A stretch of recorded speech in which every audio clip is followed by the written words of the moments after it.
Biografía de Santa Gema Galgani, la primera santa del siglo XX.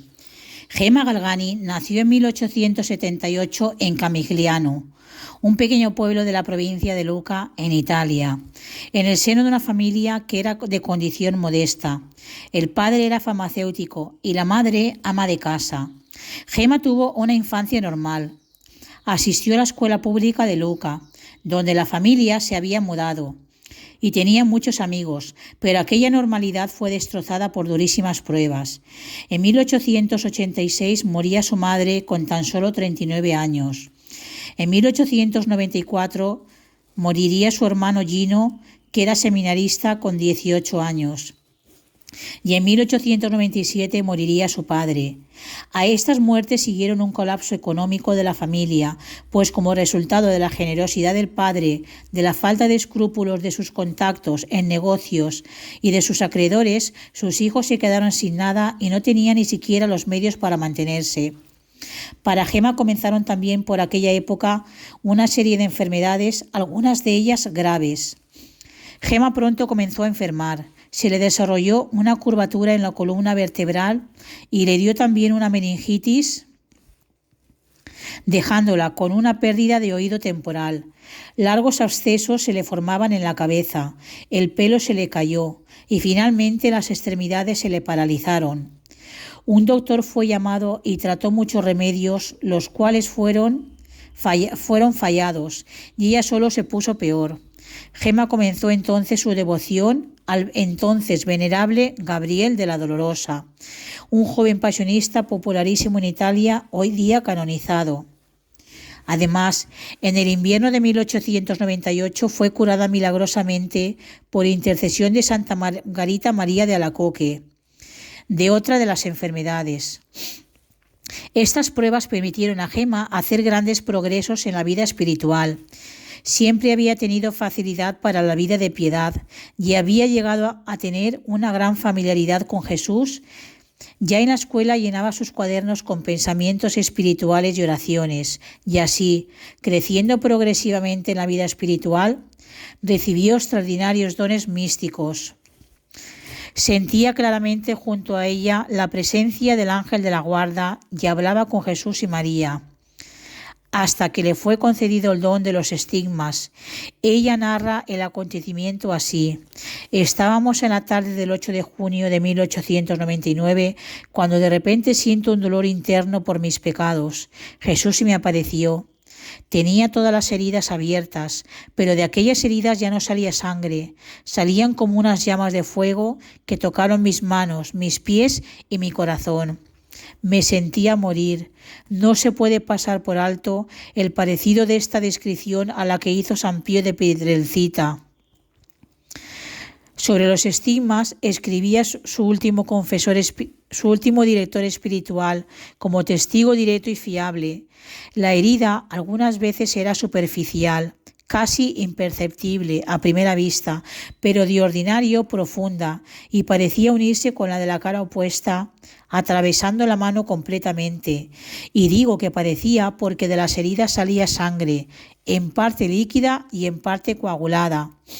Y al cesar esta de salir, la herida se contraía y no era fácil explorarla sin el auxilio de la sonda, instrumento que no me atrevía a usar por el temor reverencial que me inspiraba la estática en aquellas condiciones, ya porque el dolor se hacía contraer convulsivamente las manos. Su confesor ordinario, Monseñor Volpi, le dijo que no se dejase ver las manos porque la gente se podría reír de ella.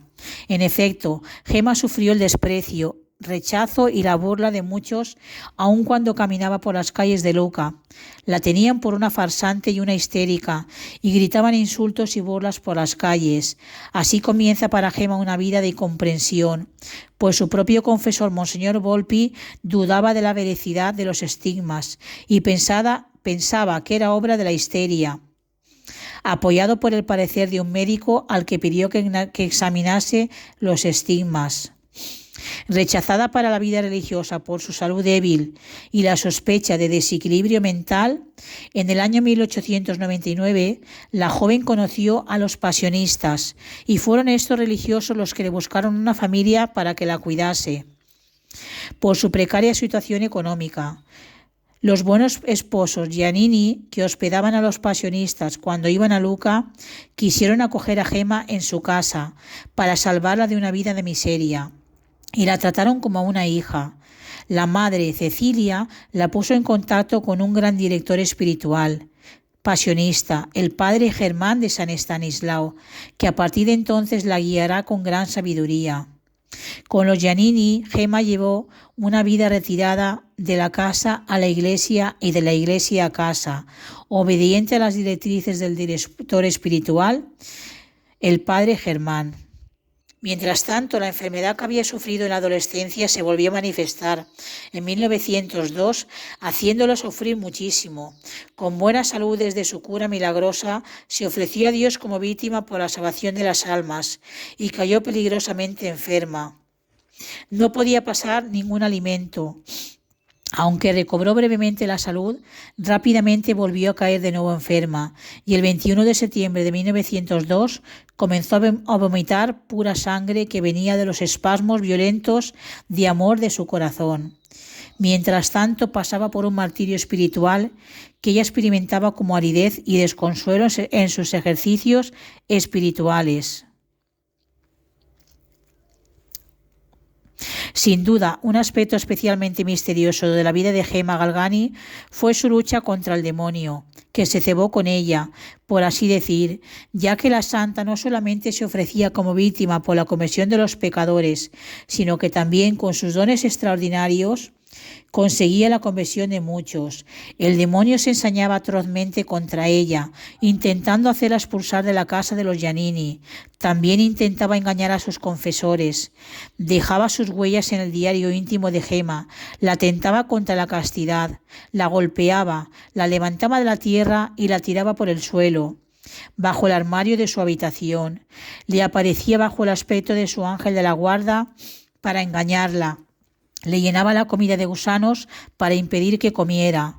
El Señor permitió incluso que el demonio la poseyese y en ese estado la lanzaba contra los objetos sagrados, la empujaba a escupir al crucifijo, la hacía gritar y sufrir las contorsiones típicas de los poseídos.